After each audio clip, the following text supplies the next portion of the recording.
देखिए, तेजस्वी यादव जी को रिपोर्ट का हमारे विपक्ष के नेता है भाई तेजस्वी यादव जी विपक्ष के नेता है।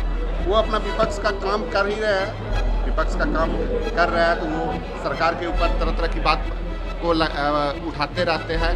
लेकिन जो है जो रिपोर्ट कार्ड वो जारी करना चाह रहे हैं तो उनको अपने कार्यकाल, उनके माता पिता का जो कार्यकाल है 15 वर्षों का, उस कार्यकाल का भी जो है रिपोर्ट कार्ड उन्हें जारी करना चाहिए। बिहार के नेता प्रतिपक्ष तेजस्वी यादव ने कहा है कि 5 जून को सरकार का 1.5 साल का जो कार्यकाल है उसका रिपोर्ट सौंपेंगे। इसको लेकर आज बिहार सरकार के मंत्री ने कहा कि बीते समय में जब उनके माता पिता का शासनकाल था उसका उनको रिपोर्ट कार्ड सौंपना चाहिए। उस वक्त किस तरीके से अपहरण होता था, अपहरण का राज चलता था, इन तमाम चीज़ों का रिपोर्ट कार्ड उनको सौंपना चाहिए। आपको बता दें कि 1.5 साल हो गए हैं सरकार के कार्यकाल के, जब 2020 में सरकार बने उसके बाद अब इसको लेकर तेजस्वी यादव के द्वारा कहा गया है कि रिपोर्ट कार्ड सौंपेंगे। सवाल सरकार से सवाल पूछेंगे, बेरोजगारी हो या जिस तरीके से लगातार महंगाई बढ़ रही है, इन तमाम मुद्दों को लेकर सवाल पूछा जाएगा। और इसको लेकर अब बिहार सरकार के मंत्री जयंत राज, जो ग्रामीण कार्य मंत्री हैं, उन्होंने तेजस्वी यादव पर तंज कसा है और उन्होंने कहा है कि जो उनके माता पिता का शासनकाल था उसका उनको रिपोर्ट कार्ड सौंपना चाहिए कि उनके शासनकाल में क्या कुछ हुआ है। सुनवाते हैं उस बयान को जो मंत्री तेजस्वी यादव जी का और तेज प्रताप जी का पारिवारिक मामला है, सत्ता की लड़ाई है, परिवार के अंदर में सत्ता की लड़ाई है, कौन ज़्यादा बड़ा है कौन ज़्यादा छोटा है इसकी लड़ाई है। ये उनके परिवार को देखना चाहिए, इसमें हम लोगों को बहुत कुछ नहीं बोलना है। कॉमन सिविल कोड को लेकर आप लोगों का क्या स्टैंड है? अच्छा, आप लोग जनता दल यूनाइटेड की तरफ से हाँ? जनता दल यूनाइटेड की तरफ से अल्पसंख्यक प्रकोष्ठ की तरफ से इफ्तार पार्टी का आयोजन किया गया है और उसमें तेजस्वी यादव को भी आमंत्रित किया गया है। देखिए, इफ्तार पार्टी और इसमें जो धार्मिक आयोजन होता है, जो इस तरह का आयोजन होता है, इसमें सभी दल के लोग एक दूसरे जगह पे जाते हैं। ऐसा कोई इसमें कोई राजनीतिक मुद्दा नहीं है।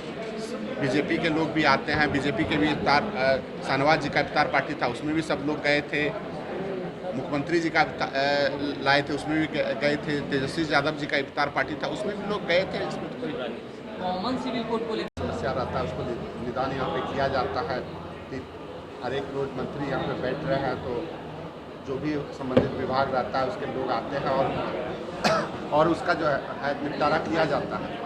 तो अभी तो आज काफ़ी संख्या में लोग आए थे। किस तरीके के मामले दिख रहे हैं? देखिए, विभिन्न प्रकार के मामले आए थे, कुछ सड़क संबंधित मामले भी आए थे, कुछ ग्रामीण विकास के मामले आए थे, कुछ पुलिस संबंधित मामले आए थे। तो संबंधित अधिकारियों को कहा गया है। तेजस्वी यादव ने कहा है कि 1.5 साल का रिपोर्ट कार्ड वो सौंप रहे हैं सरकार को। क्या कहें? 5 तारीख को रिपोर्ट सौंपेंगे, 5 तारीख को जवाब संपूर्ण मांगेंगे क्रांति सरकार दिवस के अवसर पर तेजस्वी यादव रिपोर्ट कार्ड जारी करेंगे आप लोगों के कार्य। देखिए, तेजस्वी यादव जी को रिपोर्ट का हमारे विपक्ष के नेता है भाई तेजस्वी यादव जी विपक्ष के नेता है। वो अपना विपक्ष का काम कर ही रहे हैं, विपक्ष का काम कर रहे हैं तो वो सरकार के ऊपर तरह तरह की बात को उठाते रहते हैं। लेकिन जो है जो रिपोर्ट कार्ड वो जारी करना चाह रहे हैं तो उनको अपने कार्यकाल, उनके माता पिता का जो कार्यकाल है 15 वर्षों का, उस कार्यकाल का भी जो है रिपोर्ट कार्ड उन्हें जारी करना चाहिए कि उस समय क्या उद्योग था बिहार में। एक केवल अपहरण का ही उद्योग बिहार में हुआ करता था, ना कहीं सड़कें थी ना बिजली था। आज के समय में बिहार में 1,13,000 किलोमीटर सड़कों का निर्माण हो चुका है। जितने भी टोला छूटे हुए हैं उसमें हम लोग सड़कों का निर्माण करने का प्रयास कर रहे हैं और बनाएंगे, हम लोग सड़कों का निर्माण करेंगे जो भी टोले छूटे हुए हैं। बिजली आज के डेट में 24 घंटा मिलता था, उसमें 24 मिनट मिलता था बिजली।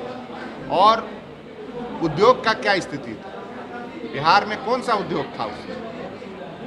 कोई उद्योग तो बिहार में नहीं था। एक अपहरण का उद्योग था और तो कोई उद्योग था नहीं बिहार में। और आज के समय में बिहार में पेप्सी की फैक्ट्री खुल रही है, इथेनॉल की फैक्ट्री खुल रही है, अन्य तरह की फैक्ट्रियां बिहार में। कई लोग जो है बाहर से भी लोग आकर जो अन्य राज्यों में रहा करते थे, जो अपना इन्वेस्टमेंट बिहार में सिर्फ अपहरण और क्राइम के कारण नहीं लगाना चाहते थे, बिहार के ही लोग अन्य जगह पे जाके जो है अपहरण किया कर उद्योग जो है वो लगाते थे और यहाँ पे नहीं लगाते थे। और आज वो सारे लोग यहाँ पे उद्योग लगाने का प्रयास कर रहे हैं, सरकार उनका मदद कर रहा है और जो है ये हो रहा है।